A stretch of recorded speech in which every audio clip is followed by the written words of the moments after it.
What's good, y'all boys, man? Today we have a bit of an interesting one, you know what I mean? I'm going to be using the GOATs in each of their respective weight classes, feel me? This is a new series that I plan on starting, and we're going to be rocking out with the welterweight and middleweight classes, and you know who those two are. GSP, George Rush St. Pierre. Damn, I said George St. Rush. But George Rush St. Pierre and Anderson the Spider Silva, you know what I mean? We have the time. It is 6:25, you know what I mean, in the morning. Yes, I'm him like that. I really am trying to make videos for y'all. So we're going to rock out with GSP for the first match. We're going against Nate Diaz, which is a little bit crazy. Y'all heard what's been going on with Nate Diaz, man? Bro's gonna go to jail. Bro's getting arrested, bro. That's nutty as hell. But we're going to be looking to play a little bit sim with both of them. You know what I mean? GSP, he's a much more calm and composed style.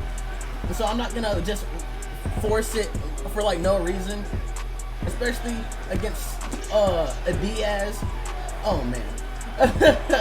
Something like in my brain, it's like I want to play sim. You know what I'm saying, for y'all. But at the same time, if I'm seeing bro do nut stuff like this, like bro, what are you doing? I really want to just like get active with them and punch him in the face over and over again. But that ain't the GSP way. GSP is much more calm and collected about what he does. And what I just did right there was not calm and collected at all. I didn't even mean to throw a leg kick, especially when he was just throwing boxing combinations. There it is. This is the GSP we know and love. He was getting jiggy with his wrestling at the latter end. Well, not latter end, but once he hit his prime, that's when his wrestling started kicking in for real. Like, he kind of ditched his karate style right after he learned how to wrestle people like the way he does. He said, fuck this. He said, fuck striking. I'd rather just impose my will on you. And that's totally understandable. We just battering at the body, you know what I mean? I'm not going for a super early finish. GSP was never the type of guy to go for a super early finish. I mean, mind you, it's the more ideal thing to do. But he was, as a lot of people like to call nowadays, a decision merchant. And it's so crazy that we see people like Israel Adesanya get actually shit on for that type of style. You know what I mean? Just for fighting smart. But I personally feel like if you have the power to beat someone up for 5 rounds and it's just like unanimous decision after unanimous decision, that means that you're that guy. Like, you don't always have to get the finish for you to be him. You know what I mean? I might have to try and get a little Kimura in though. GSP fancies Kimuras and arm bars, and he was kind of slick with the rear naked chokes. But I also don't want to necessarily use that in this showcase, because a lot of people are in the comment section are going to be a little bit mad about it. They're going to be like, oh, this is the easiest submission in the game, blah blah all this. I know, bro. Chill out. I don't think I'm gonna get that. I'm not getting that one. It's a little too early. Plus, Nate does have good jiu-jitsu. Like, as much as we like shit on Nate on this channel, he actually does have some pretty solid jiu-jitsu, and he's actually a pretty solid boxer. But it's just the fact that like he was never a consistent winner like that. You know what I mean? Like, I don't know. Me personally, I feel like the only people that should have I kind of rushed it there with that transition that gave up my position. The only people that I feel like should have double-digit losses are the people that have triple-digit wins. Like, if you want to be like seen as a good fighter in my eyes. Like, you could have all the charisma and all the personality in the world, but I still won't value you as a fighter completely if you're just out here losing. You know what I mean? Like, Tang having a lot of losses makes a lot of sense because he has a lot of wins, right? But if you're someone that's just like, what, 30 and 17, I'm just sitting here just like, well, you know, you lost a lot, you know what I'm saying? But that's neither here nor there. We're talking about, you know what I'm saying, the GOATs. And GSP is for sure one of the GOATs, 100%. Like, I feel like if John Jones and Mighty Mouse didn't exist, he would be my #1 pick over Anderson Silva, actually, mainly because Anderson did pop, and that low-key and his string of losses at the end of the career kind of fucked over his legacy as well. I had a debate actually a couple of days ago with with my friend Coop, and we were talking about how popping affects your legacy and stuff like that.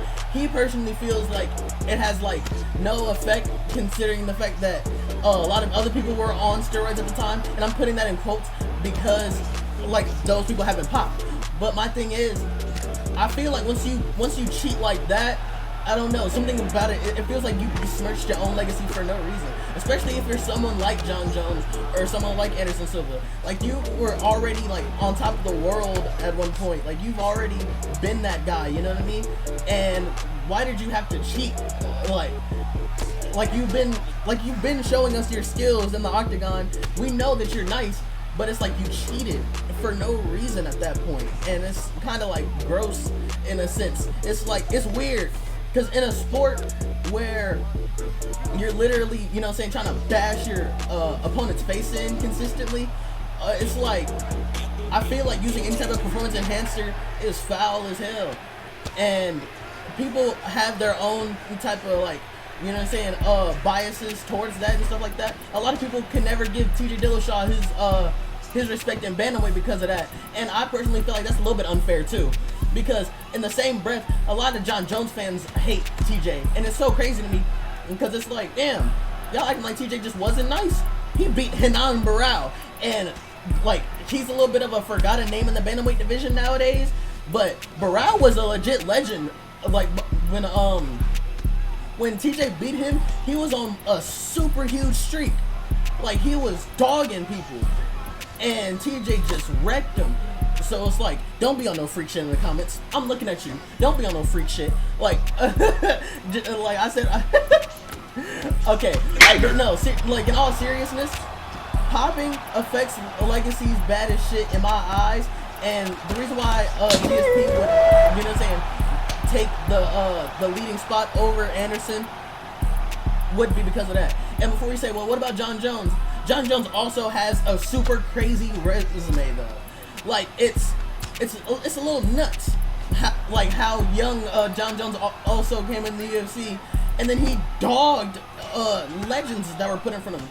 Like, he was really the UFC's Randy Orton. He was the legend killer, bro. So I don't know. It's such a hard thing, like when it comes to like the GOAT debate in UFC for that exact reason, because there's so many different variables. Has the person cheated? What is the strength of their competition? Like, a lot of people don't give Mighty Mouse his respect because he wasn't at the same size parity as a lot of these other great fighters. You know what I mean? A lot of the like bigger divisions just had much more time to develop in the UFC, and so they had better competition. It's so weird because if we're talking about UFC GOAT, then it's like, I don't think DJ will ever be seen as that. But if we're talking about like throughout all fighting sports, DJ is up there. And why do y'all like, before y'all say anything, it's like, why would I say that? It's mainly because of the success that he's also seen in the one championship. Like, Adriano Moraes ain't no bum. Like, I feel like if you put Adriano Moraes in the UFC's bantamweight division, he does some damage. And you would have to put him in the bantamweight division because one's flyweight division is technically UFC's bantamweight, it's 135. But and that's another thing. DJ was really nuts for the fact that he would go against people in bantamweight as well sometimes. Like, it's crazy that he even took the fight with with Dominic Cruz. Like, that fight, I feel like if DJ just wasn't so small, he would be him. But pound for pound goes to DJ. And the reason why I say that is, like, look in basketball, for instance. We have people like Allen Iverson. A lot of people call him the pound for pound best because they all know if he was even just like Kobe's height, like 6'6", he would have been a stupidly like bigger, like he would be like a way bigger threat than what he already was at 6'1". That's what pound for pound means, at least to me. You know what I mean?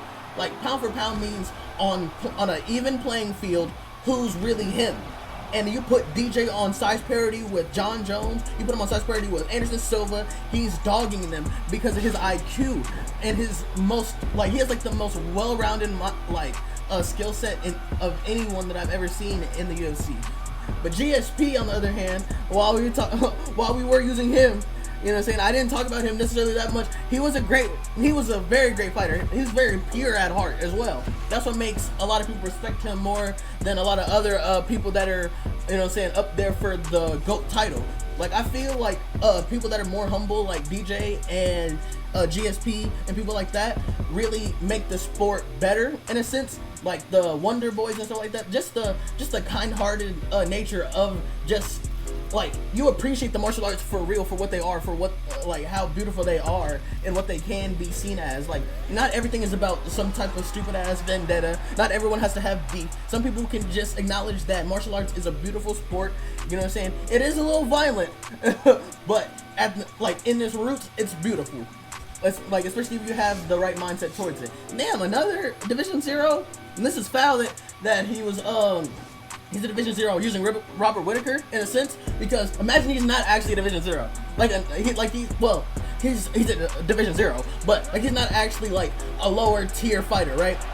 And he was to beat me this match with Robert Whittaker. I would lose my 31 fight streak that I'm on right now, and and I would lose a bunch of division points just for how EA does their matchmaking. It doesn't make sense. But it's cool though. Me, Anderson the Spider Silva. This man is a different type of like legend for real. For me, like if we're talking about like top 10 cockiest legends, Anderson got to be up there. But that also caused his own downfall against Chris Weidman. Sadly, like he was playing a little too much, leaned his head back and got clocked. Now, I feel like if he would have just beat Chris Weidman in the first match, that second fight would have never happened and it wouldn't have caused the whole, you know what I'm saying, Anderson Silva downfall. But the past is the past, history is history. You know what I mean? We just gotta appreciate what Anderson was in his prime. He was him. He was that guy. I gotta use some taunts. If I'm using Anderson, I gotta get a little disrespectful. I can't be 100% with the respect. Come here, boy. Come here. Come here. Body. Okay, look. This one is man. No, come on, gang. Come on, gang. Tia. Like, I really expected this dude to be a little bit better. He was a level 90. I mean, that's relatively low for you to be like playing the game against me. Like, cause I'm a like prestige 3 and he's literally not prestige at all. Me. You got knocked the fuck out. Yeah, let me just yeah. I don't like Robert Whittaker. I don't like him in the game. I kind of have mixed feelings towards him in real life. But I hope that I did these two legends some justice. You know what I mean? Should I give y'all another Anderson fight? That one feels a little bit short. And not too much of a competition. Like at least the Nate Diaz put up a little bit of a fight before he went out. I'll give y'all another one. I'm going to give y'all another one. It feels a little bit crazy to not give y'all another one after how easy that one was. Let's see. And before y'all and y'all saw the defenses, right? I'm not bullshitting. I'm on a big win streak, bro. Lyoto. That's crazy, and I don't really have to speed it up no more because he actually came in a timely manner. But Lyoto Machida? Yo, they're going crazy with these lower division players, ain't they? Like they're really just. I feel like I'm Michael Venom Page right now. I'm professional can crusher around this bitch. Where's a can? I wish I had a can just to make this joke and just squish that bitch, but it's fine. We're both southpaw. Oh yeah, there it is. Body kick. Okay. I always like to start out the fight with a body kick if I'm going against someone that's smaller. I don't know why. It's just my tendency. The more that he lunges, because I don't think he's gonna get his range right. The more that he lunges in and like makes a stupid mistake, I'm just gonna punish him for it every time. That's what Anderson really was good at, was punishing people off counters. Mink. Oh, okay. I kind of overextended with the 3-piece, but it's fine. He threw a 1-2, I blocked it. I went down with the leg kick. It's fine. I'll eat that. Let's see what he's doing. I'm circling around a lot. That's always been my thing, is to stick and move, and then try to like give myself like a mental break. Ooh, that was a good head kick. It was a good head kick because I was down and blocked my body. But it's fine. I knocked him down. I want to get my taunts in, but he's also rushing in. like he's getting rocked, getting knocked, and everything, but he just does not want to take a break. And the thing is, with taunts, is they make you really vulnerable. You know what I mean? And we've seen that from Anderson. So we don't need to repeat, you know what I'm saying, history. Oh yes. Oh yeah, big head. Come on. But this fight's gonna be over soon. It's gonna be over real soon. And I don't know how it's gonna be over, but you know what's crazy? I didn't even utilize one of Anderson's best tools. This. A lot of people don't like this in the game because they did kind of make the clinch system a little weird to defend against and a little OP if you spam it. But Anderson, if you look at his fight against Rich Franklin, he was really a clinch spammer. Like what y'all despise in the game is what Anderson was. And like bro was a real life clinch spammer for real. He was getting jiggy. I think he was one of the first people to introduce the Muay Thai whip like into the UFC like that. Like that shit right there. Like how he was just how he would just drag his opponents along and just beat their body up, beat their face up with knees. He was gruesome in the clinch. I feel like Anderson had some of the best clinch control of like all time. Block. And if not Anderson, who else? I want y'all to put in the comments who had better clinch control than Anderson the Spider Silva, because I don't think there was somebody that had such a powerful clinch like him. You know what I mean? But I may be wrong. I'm not the expert. You know what I mean? I love fighting, but I don't know everything. You know what I mean? And I like to learn. Oh, hit him with a Mitch. Not his ass. Yes. Yeah. Hey. I love the smooth dance. This is actually from his debut match against Chris Lieben. Okay, I feel like that was a good little video for y'all boys, man.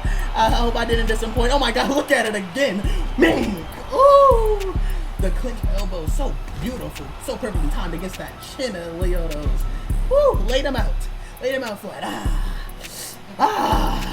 Hold on, one more time. Oh, they didn't show the whole thing. Alright, it's whatever. Y'all know what's up. But I'll see y'all in the next one, boys. I love y'all. Don't forget to hit that like and that sub button, y'all. But I'll see y'all.